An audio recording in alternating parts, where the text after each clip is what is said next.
पुराने समय में एक संत गांव से बाहर अपनी छोटी सी कुटिया में रहते थे। उनकी कुटिया गांव से बाहर थी, इस कारण कई बार अनजान लोग भी उनके पास रुकते थे। राहगीर उनसे पूछते थे कि गांव की बस्ती तक कैसे पहुंच सकते हैं। संत उन्हें सामने की ओर इशारा करके रास्ता बता देते थे। राहगीर जब संत के बताए हुए रास्ते से श्मशान पहुंच जाते थे, वहां पहुंचकर यात्रियों को बहुत गुस्सा आता था। कुछ लोग संत को बुरा भला कहते और कुछ लोग चुपचाप दूसरा रास्ता खोजने लगते थे। एक दिन एक यात्री के साथ भी ऐसा ही हुआ। वह क्रोधी स्वभाव का था। श्मशान पहुंचकर उसे संत पर बहुत गुस्सा आया। क्रोधित यात्री संत को बुरा भला कहने के लिए उनकी कुटिया में पहुंच गया। उसने संत से कहा कि तुमने गलत रास्ता क्यों बताया। राहगीर ने संत को खूब गालियां सुनाई। जब यात्री चिल्लाते चिल्लाते थक गया तो वह शांत हो गया। तब संत बोले कि भाई, श्मशान भी बस्ती ही है। तुम लोग जिसे बस्ती कहते हो, वहाँ रोज किसी न किसी की मृत्यु होती है, रोज किसी न किसी का घर उजड़ जाता है, लोगों का आना जाना लगा रहता है। लेकिन श्मशान ही एक ऐसी बस्ती है जहाँ कोई एक बार आता है तो वह फिर कहीं और नहीं जाता। श्मशान भी एक बस्ती है, यहाँ जो एक बार बस गया वो हमेशा के लिए यहीं रहता है। मेरी नजर में तो यही बस्ती है। हर इंसान के लिए यही अंतिम पड़ाव है। सभी को मृत्यु के बाद यहीं आना है। इसीलिए हमें गलत कामों से बचना चाहिए। ये बातें सोचकर मैं बस्ती का यही रास्ता बताता हूँ, ताकि लोग समझ सके कि मृत्यु अंतिम सत्य है।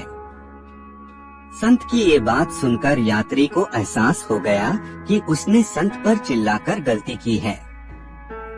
उसने संत से क्षमा याचना की और गांव की ओर चल दिया।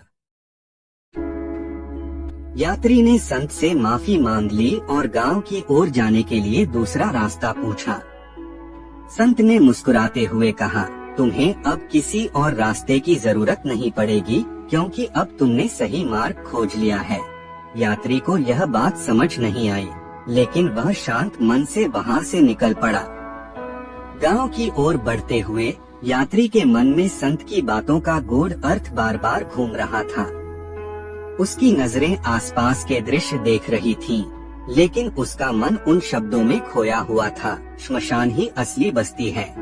उसे याद आया कि श्मशान में कितनी शांति थी। कोई आपसी झगड़ा नहीं, कोई दिखावा नहीं, बस मौन और सत्य का एक गहरा एहसास। गांव पहुंचते ही उसने देखा कि वहां चहल पहल थी। लोग अपने अपने कामों में व्यस्त थे, लेकिन हर चेहरे पर या तो चिंता थी, या लालच, या फिर किसी न किसी प्रकार की असंतुष्टि। उसने सोचा, क्या यही जीवन है? संत सही कह रहे थे, यह बस्ती वास्तव में अस्थायी है। यहाँ सब कुछ बदलता रहता है, केवल श्मशान स्थायी है। यात्री अब पूरी तरह बदल चुका था। उसने तय कर लिया कि वह अब अपनी जिंदगी को सही दिशा देगा। उसने खुद से कहा, मैं अब लालच, क्रोध और ईर्ष्या से दूर रहूंगा। मैं वही करूंगा जो धर्म और मानवता के मार्ग पर है। कुछ दिनों बाद वही यात्री फिर से संत की कुटिया पर पहुंचा। इस बार वह किसी सवाल के साथ नहीं आया था, बल्कि संत के प्रति कृतज्ञता प्रकट करने के लिए आया था। उसने संत से कहा, आपने मुझे जो पाठ सिखाया, उसने मेरी पूरी जिंदगी बदल दी। अब मैं दूसरों को भी यही बात समझाने की कोशिश करूंगा। संत ने मुस्कुराते हुए उत्तर दिया, यदि तुमने यह समझ लिया है तो यही सबसे बड़ा ज्ञान है।